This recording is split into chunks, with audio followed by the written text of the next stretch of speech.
राणा साहब, पहले ही इस्तीफों की कंफ्यूजन के हवाले से बातें हो रही थी। आपने तो वाजे कर दिया कि वाकई ऑपोजिशन मुकम्मल कंफ्यूज्ड है। आपने कहा कि सर्दियां होंगी 31 जनवरी को, हो सकता है एक लॉन्ग मार्च करें, उसके बाद एक और डेडलाइन दें इस्तीफे की हुकूमत को, और उसके बाद एक और मार्च करें, और उसके बाद धरना दें।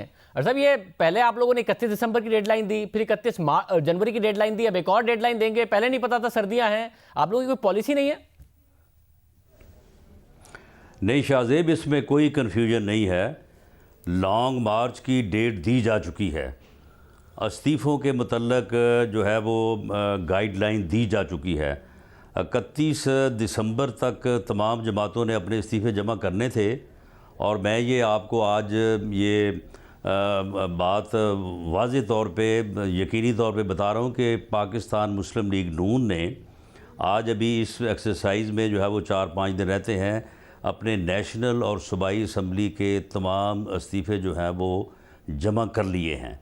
अब उसके बाद जो लॉन्ग मार्च की डेट है वो 1 फरवरी को जिसका फ़ैसला होगा, लॉन्ग मार्च बिल्कुल होगा, इसमें कोई अभाम नहीं है। हाँ, धरने का भी फ़ैसला जो है वो होना बाकी है कि क्या इस लॉन्ग मार्च के आखिर में इस्तीफ़ों का ऑप्शन अपनाया जाता है या धरना दिया जाता है।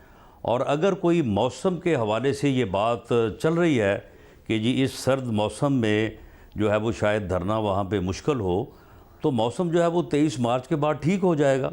मैंने तो ये बात की है। नहीं, मगर राणा साहब, आपने ये बात की है, मगर इस बात को जब दूसरी बातों से कनेक्ट करें तो वाज़े नज़र आता है कि हुकूमत को परेशान होने की ज़रूरत नहीं है। आप लोगों ने जलसे कर लिए, एक लॉन्ग मार्च लेके आप चले जाएंगे, और उसके बाद वो लॉन्ग मार्च क्योंकि सर्दियां हैं वो ख़त्म कर देंगे। इस्तीफे आपने देने नहीं हैं क्योंकि आप लोगों ने सेनेट के इंतखाबात लड़ने हैं, आप लोग बाई इलेक्शन भी लड़ने जा रहे हैं। तो ये बात बड़ी क्लियर है कि एक और डेडलाइन देंगे आप 31 जनवरी के बाद, और हुकूमत आराम करे, हुकूमत को कोई ख़तरा नहीं है।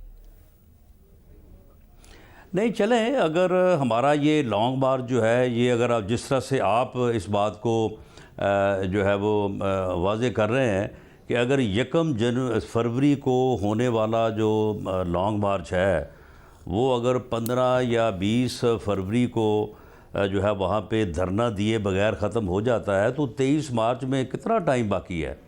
अगर उतने दिन को 10-15 दिन अगर हुकूमत खुश होना चाहती है तो इसे खुश होने नहीं दिया जाए। मगर ये बात दुरुस्त नहीं कि आसिफ जरदारी साहब ने नवाज शरीफ साहब से बात की है, मौलाना फजल रहमान से भी की है, और बताया है कि एक तो हमें मिलकर सेनेट के इलेक्शन लड़ने चाहिए, 15 सीटें हम निकाल सकते हैं, बाई इलेक्शन का भी आप लोग फैसला कर चुके हैं।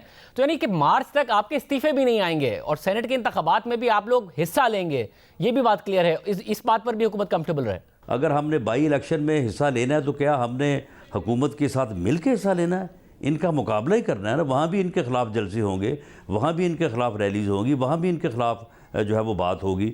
और अगर हम लॉन्ग मार्च करते हैं, धरना देते हैं या नहीं देते, या फिर दोबारा लॉन्ग मार्च होता है, तो ये सिलसिला जो है ये जारी रहेगा।